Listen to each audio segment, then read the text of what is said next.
She then asked me, were you born in this country? And I was immediately offended. And I said, yeah, I was born in this country. And then she says, do you have any kids? I said, no, I don't have any kids. She then asked me if I was married. And then I said, no, ma'am, I am not married. She says, how old are you? I said 19. May I help you find something? She then says, you are the most beautiful girl I have seen. And I said, oh, thank you. And then she says, I think you could be the next Miss USA. I'm in the Army, okay? We don't do pageants in the Army.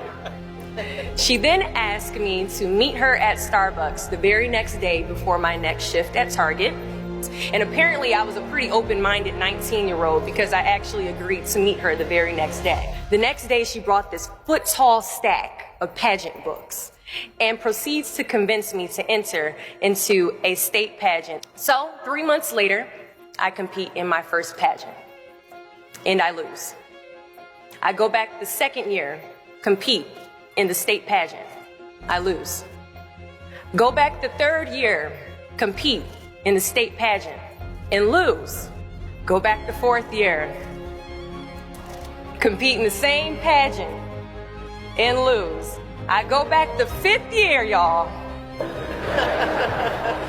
compete in the state pageant and lose. But guess what? I go back the sixth year. Guess what happens? I lose. I called her on the phone and said, you told me I could be the next Miss USA. And she says, Deshauna, keep working, don't quit, keep going back. And in June of 2015, she passes away from leukemia. 6 months later, in December 2015, I win Miss District of Columbia, USA. And 6 months after that, in June of 2016, I become the first soldier to win Miss USA.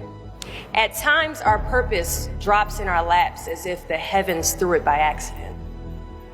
I ask only one thing of you all today after you leave this building. Do not fear failure, but please be terrified of regret. Giving up is the birth of regret.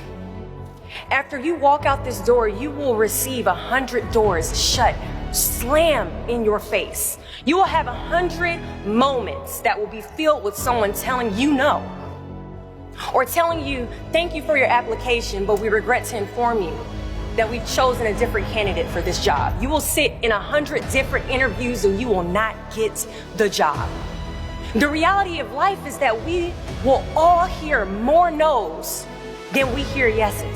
And we will fail a lot, and I mean a whole lot. But what I ask of you today is to not take no for an answer. Don't be afraid of no's. Be afraid of the possibility of a yes that you have prematurely destroyed because you decided to quit before the clock strikes 12. I love a good no. Please tell me no.